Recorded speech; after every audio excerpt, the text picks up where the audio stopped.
Welcome to Save the Pumpkins podcast. This is Amy. And this is Shane. Welcome back. Welcome back.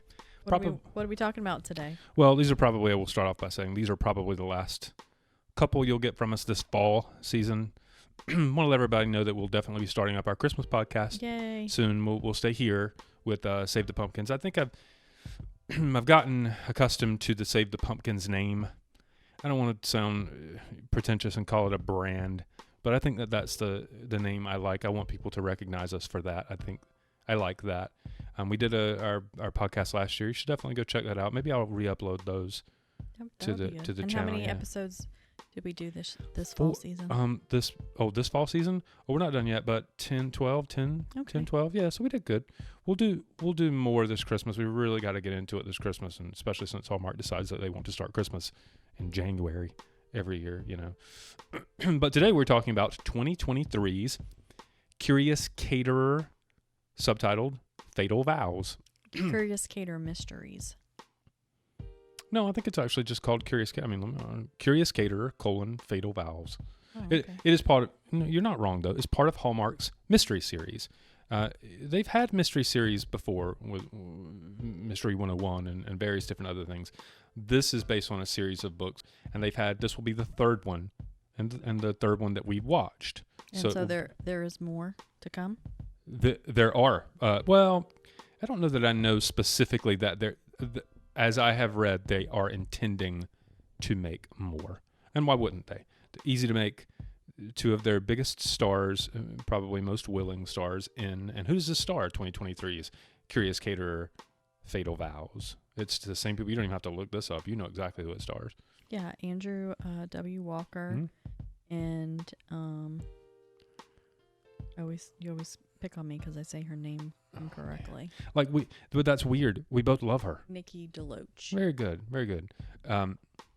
You're coming at. You're like really quiet. Are you? You sound like somebody's hurt your feelings. No, I actually liked this one a lot. Actually. Ooh. So let's talk about a little bit about what it's about. I'm going to do the same thing I did with the previous two, in that I'll bring us right to there's no spoiler, the murder. There's always a murder. I'll bring us right to the murder, and then I'll stop. I think that's fair. That'll give us a little bit of time to talk, and then we'll go from there and just pick out things. We won't say specifics, right? Because that's a mystery, even though these are, as we've said before, not something you can actually figure out. You can't see something and go, oh, that was it. No, not going to help you out. You're not going to be able to get to it. But we'll still talk about it. So we open up, as we do with these. I know you love it, so I'll let you lead us in. What is Goldie doing? You don't even remember us watching this, and I bet you know what Goldie's doing. She is working a wedding. She is. So it's a rehearsal dinner. That is correct. It is. And oh, wow, look at you. Go ahead. And who is the rehearsal dinner for? So it's a rehearsal dinner for Tom's ex-wife, Jessamine. Yes, very good. And she is marrying a gentleman by the name of Sterling. Look at you. Forget notes. You have got this. Sterling, so we find that Jessamine is there with all of her bridesmaids. Yeah. And they introduce us to one. You remember her name? Yes, and Katie, I believe, right? Yep, and perfect. Goldie actually remembers Katie because they kind of grew up together. Yeah. Yep. So she finds that we also learn in that dialogue that Katie had dated Sterling, who is the groom. The groom to be. Yep. And so there's like that little inner connection, and you know, Tom had made mention in the past episodes that, you know, I think Jessamine was a little bit high maintenance, but we don't really get to see how high maintenance she is until this we episode. Get to see she's a lot. Like yes. And I was very surprised that Tom actually, his character was kind of married to somebody. Oh, I don't know. Tom looks like he could be a little high maintenance too sometimes. I like his character a lot, but he looks like he could be a little bit of a Mr. Guidelines and likes everything to be a certain way too. She's just, I don't know. I think their personalities fit a little bit better than that. But yeah, we see her, and this is the wedding. She's catering Jessamine's wedding. She knew, like you said, she knew Jessamine before, so it's not weird that this guy that she clearly likes, Detective Tom Schultz, right? Yeah. It's not weird that she's catering the wedding because, A, she's a caterer. They handle these mysteries and the relationships in them pretty maturely, apart from the murdering. They handle them pretty maturely. Like Goldie never gets ridiculously jealous or anything silly like that, because you wouldn't like her. Like that would just be unflattering. So she's catering the wedding, and I didn't write this down in my notes, but I remember it. We see Jessamyn's mother. Do you remember the mother come in with Jessamyn, and Jessamyn's like freaking out about something on the cake, like nuts or something that she thinks there's nuts on the cake. Yeah, and there's not. She's very what's the word?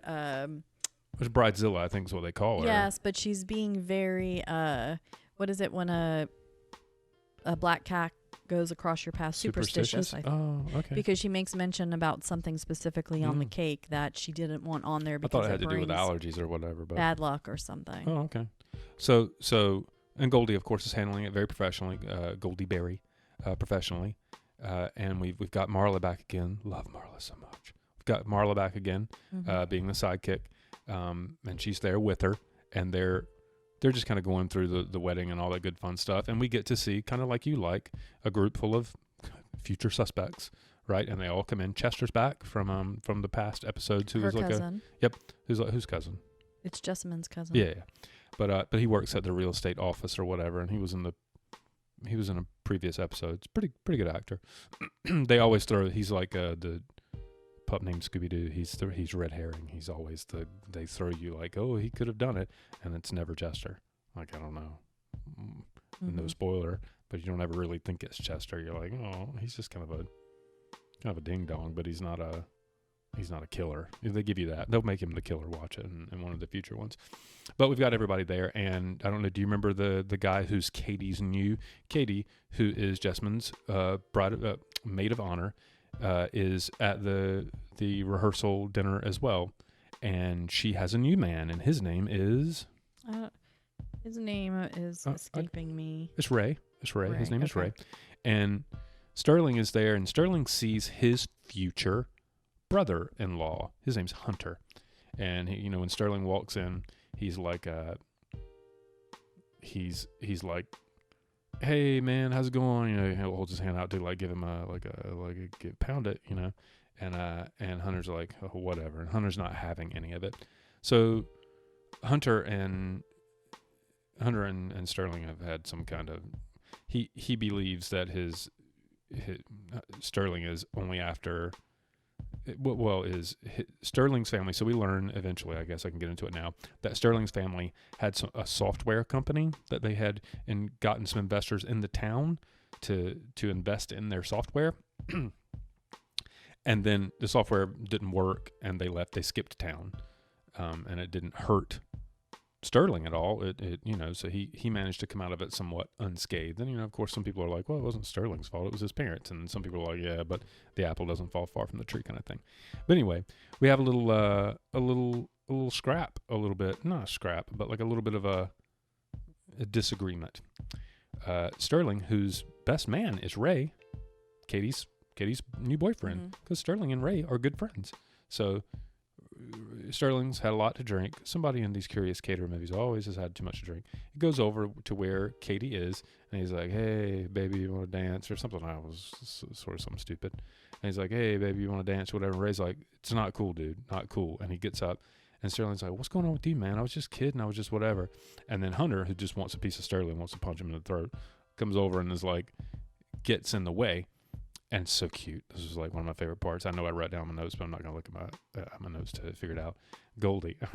I'm starting to really like when Goldie is like, I think you like in the last one in grilling season, she when Richard stepped outside because he was drinking, she said, I think, come with me. I think I may need you.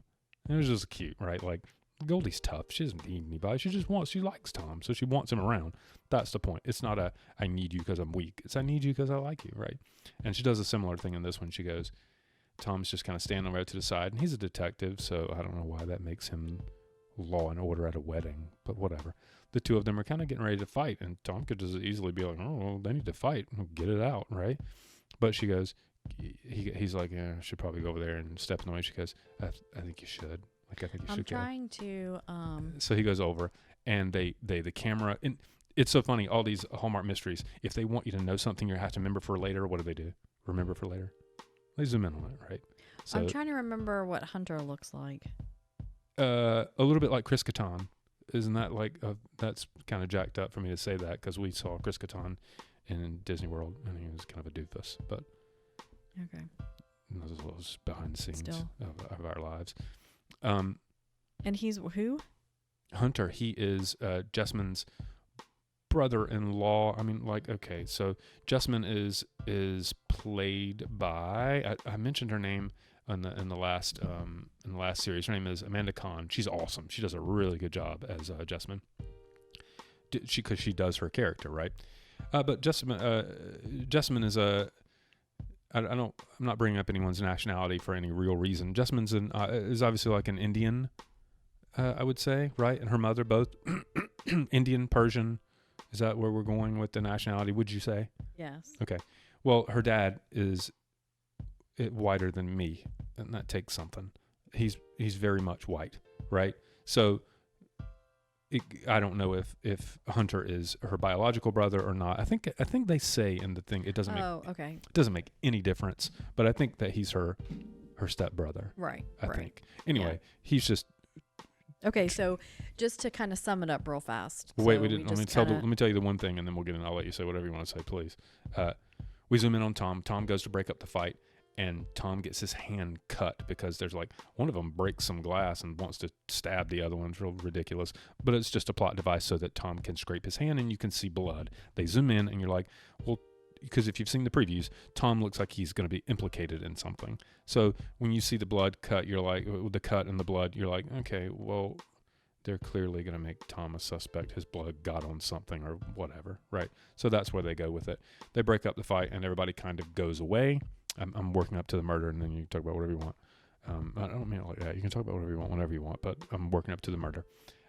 So everybody goes away, and of course Sterling's like, well, man, everything's fine. He starts stumbling. I'm like, you're dead. You're so dead. You're going to die soon. That's what happens, right? You can tell the person that's going to die, whether it's, the lady in grilling season, you're like, she's pitiful. Richard likes her. Dead. You're dead. I think you like to figure out who's going to die versus who's the one that killed the person. And no, it's just obvious. So anyway, so you're like, okay, well, Sterling is, and he's like, I don't need anybody like wandering outside, right? It's famous last words or whatever. And he goes away. We kind of go flash forward to the next morning, and everybody's kind of showing back up. But I guess they're at like a hotel. Aren't they at like a little convention center or something? It's like a venue. Yeah.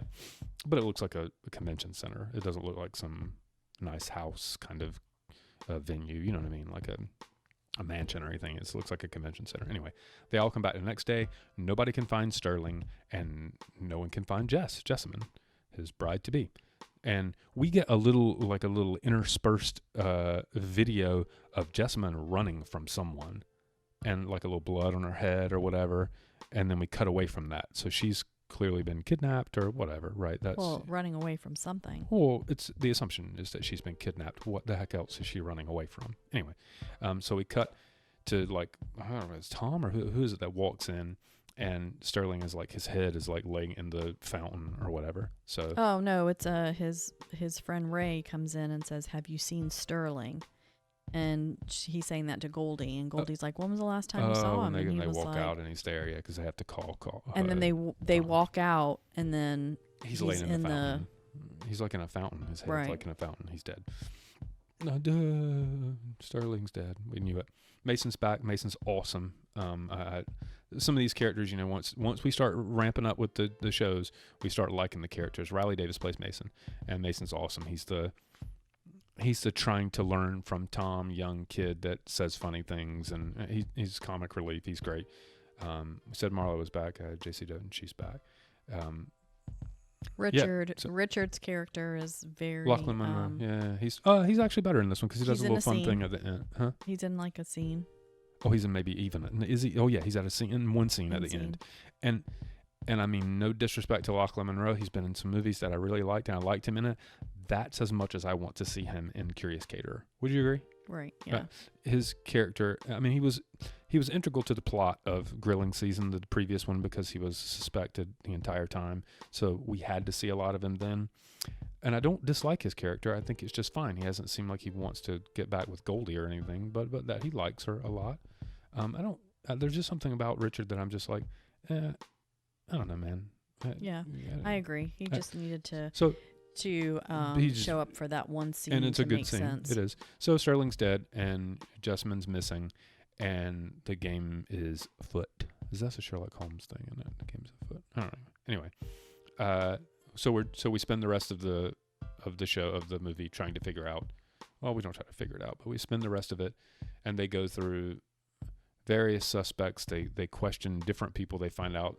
They look at security footage and find out that that Jessamyn's mom slapped Sterling at one point. They've got it on the video footage, and a new police officer comes into town. This is important. A new police officer comes into town named Track. Sorry, I'm not a big fan of the character's names. I think his name is it David Track? Anyway, I can find that. Well, he comes into town because Tom becomes a suspect. Tom does become a suspect, and because Track of his and Jessamyn's relationship. Well, Track comes into town, and he used to work with him. He used to work with Tom in San Francisco, right? San Francisco, and Tom says that he kind of bends the rules a little bit. So he is a rule breaker of sorts to get whatever he needs, confessions, whatever. And you can kind of see where we're going to go with that one, right? It's like, okay, at some point, he's going to try to frame Tom with some evidence that's sort of suspect because he believes Tom did it. I don't know that they play him necessarily as evil, but I don't like his character to start out with. We first get introduced to him when he goes into the bakery and buys a black coffee from Marla. And he's being a little bit of a jerk. I mean, he's clearly in a little foo-foo shop buying coffee. If I went to a little shop that looked like a little foo-foo shop. Well, he came in and said, is this a florist or a bakery? Yeah, right. They give the jerk vibes immediately. Yeah. And you're like, whatever. So he comes into town because you learn throughout this thing, and this is kind of strange that they stuck this in here. They just use it as a plot device to help Goldie and Tom get a little bit closer, because he eventually confides in her that his dad is in prison. His dad was a police officer and is in prison, and Track's dad put him away. Was the one that arrested him.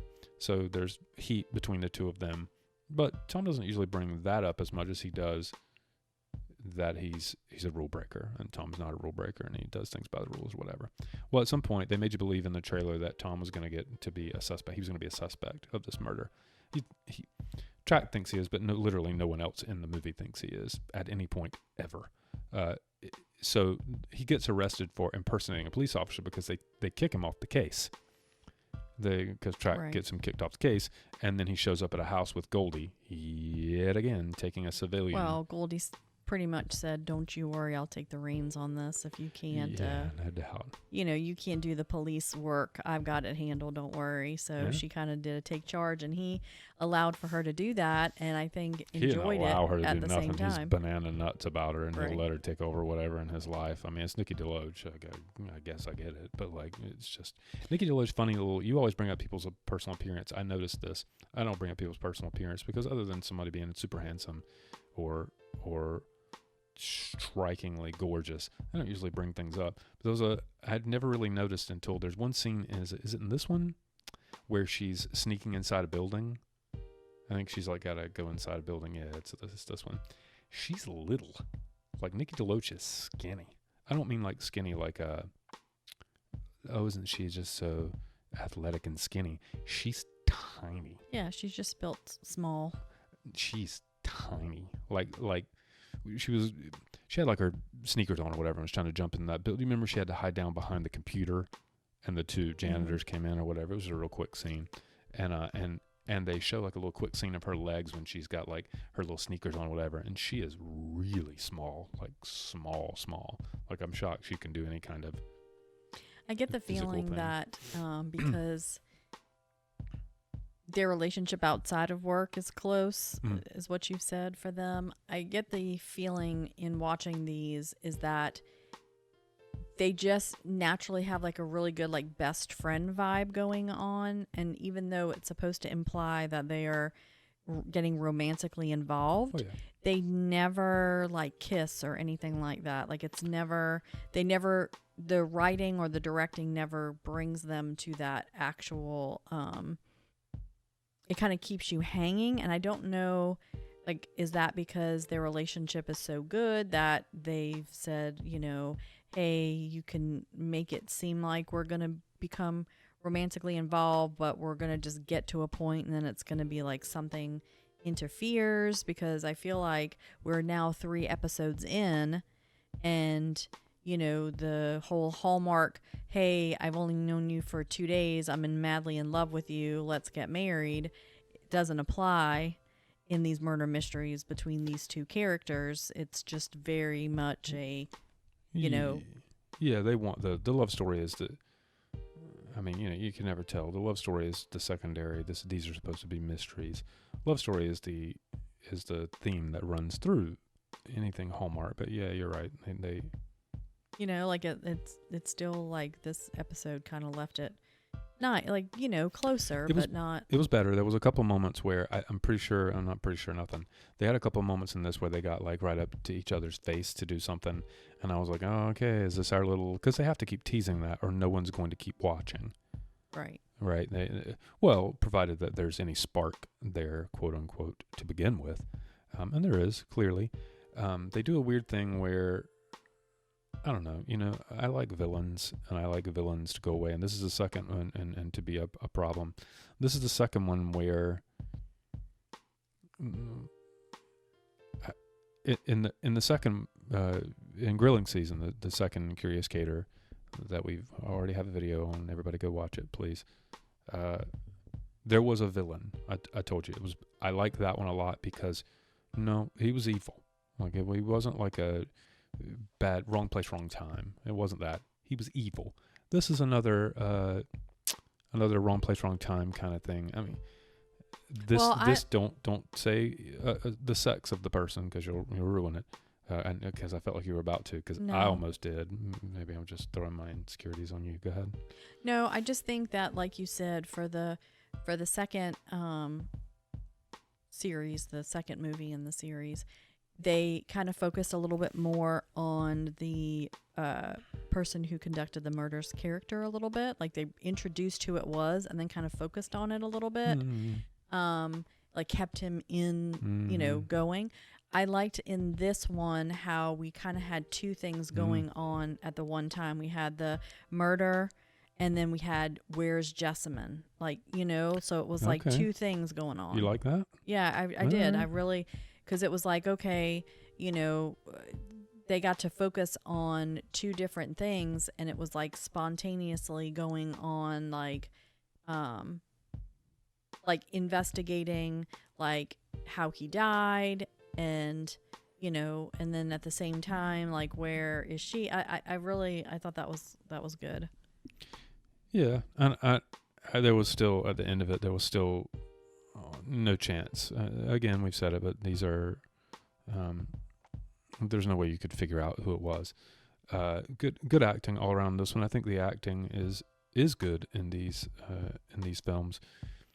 The Curious Caterer, it's pretty standard at this point. I know I bring this up a lot, and I know people don't like to talk about her. I really enjoyed the Aurora Tea Garden mysteries. I thought they were great. I thought Candace Cameron Bure was perfect as that character.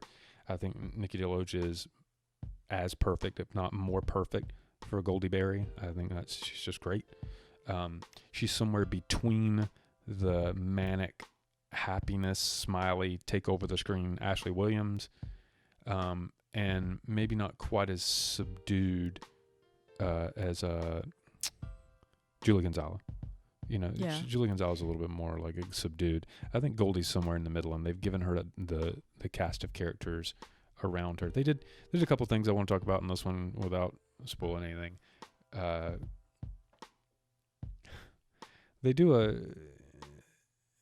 do force a little bit of a relationship at the end of it, not with Goldie and Tom. I don't have an issue with that because at the end of it, do you remember there's a little Tom, I know that you didn't like this. Yeah, but Tom goes, hey, would you go out on a date with me? And I was like, okay, finally, we're going to get it. And then they leave you with that a little bit so you can look forward to the next one.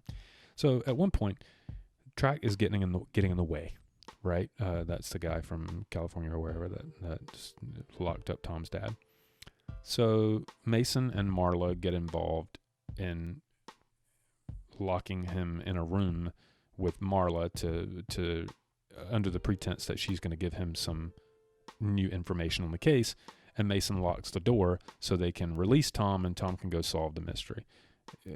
Illegal stuff aside, when we come back, I didn't see it coming. When we come back to the room, Marla and Track are like digging each other hard. Yeah, they're just talking about random likes and dislikes. So this guy who was full-blown jerk to everyone with no redeeming, they didn't give him a soft moment where he was like, because he has to work with Mason now since Tom's been taken off the case. They didn't give him a good soft moment where he's like,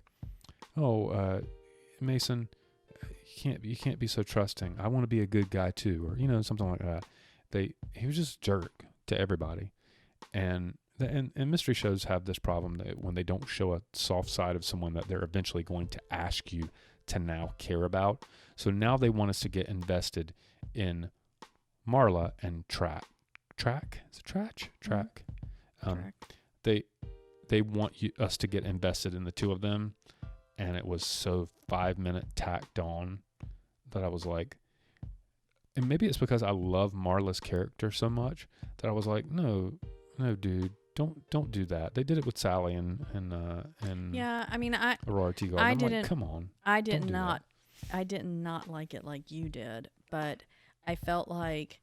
Well, they drove up at the end in a little car together. They've been spending time together, but it was the entirety of their relationship, and because things should be subtle, was like it took place within 5 seconds, and you were like, no, that doesn't work. But I think that was build meant it over time to show you again how Marla's character is kind of like in the second movie where she was occupying that guy by singing.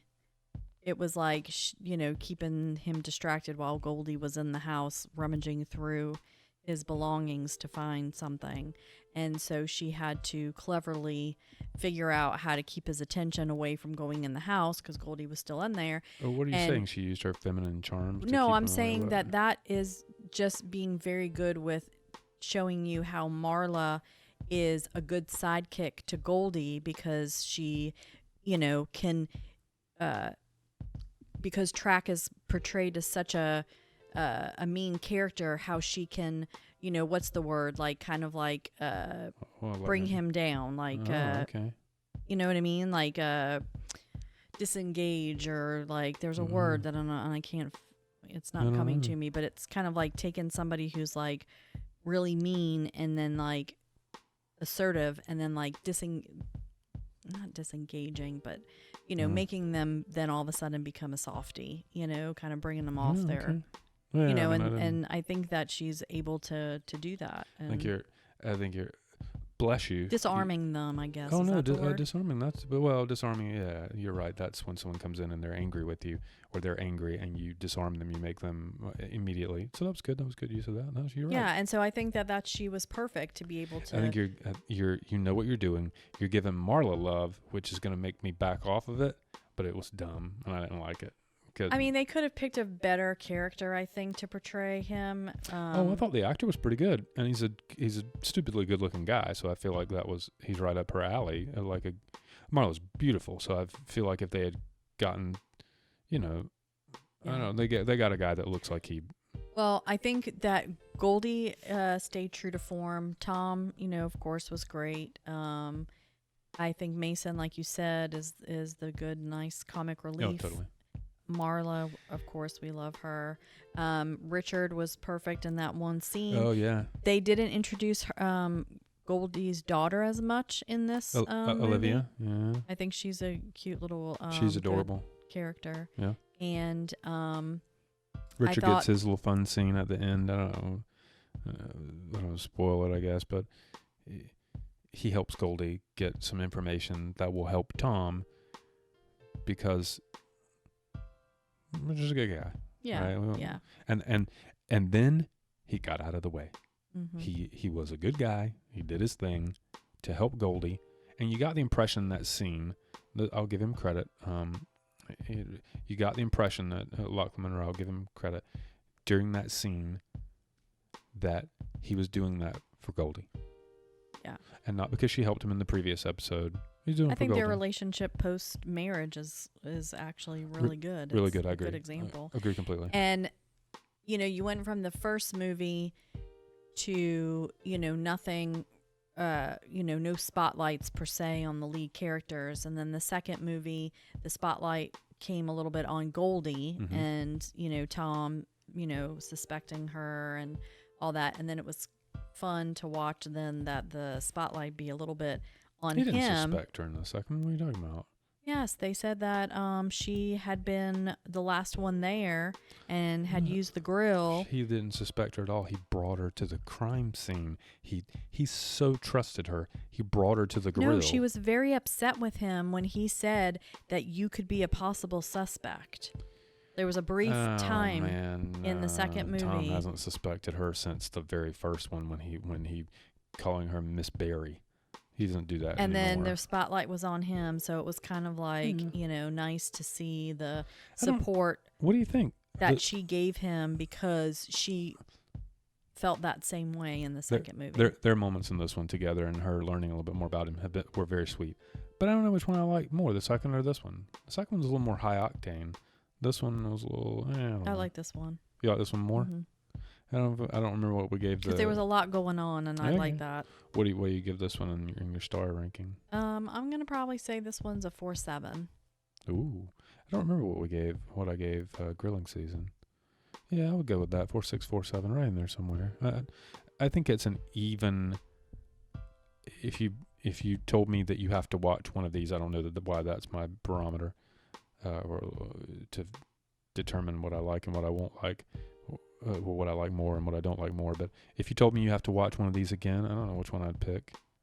I like them both pretty much. I like the first one. I don't know. I don't know why it's rubbed me the wrong way, but there was too much of Richard in the second one, and I just wasn't believing his character. Agreed. So so that kind of turned me off a little bit. So, and then, Jessamine was a little bit high maintenance, and it was nice that she was kind of like the one that was kind of kidnapped and brought over a little bit to the side, so you didn't have her character too overwhelming in this one, but enough to be like that you felt a little sorry for her, and so I like that. Yeah, and we get a good, they get a chance, they get some extra actors in this one and let them sort of do their thing. The actor that plays Sterling, I suppose I could look him up and see if I can't find him. The actress that plays Katie, who's Jessamine's bridesmaid's name is Sunita Prasad. She's awesome. She's really good. Guy that plays Sterling's name is Kareem Malcolm. He's good as Sterling. He's played as a little bit weak, and then you find something towards the end about him that maybe makes you not feel that way anymore. Yeah, he's not in it very long. So. He doesn't. Yeah, because he's the murdered. Yeah. So he's like, what was her name in Grilling Season who died? Well, I mean, I'm enjoying these series. Look forward to, if they come out. I want them to step it up. They're becoming formulaic in a way that they're just their nature. It is in their nature to be formulaic, but I want them to step outside of. I want them to do something a little crazy. We need a cruise episode. I made that up, but you know what I mean. Like we need something that's I need them to, in horror movies, when it's the death sentence when they go to space, but we need them to do something different. Not that I don't like the town. I like the town, but we need them to shake it up a little bit because they're sort of doing similar things. This was good. They shook it up in that, they brought Tom into it with that Jess was getting remarried.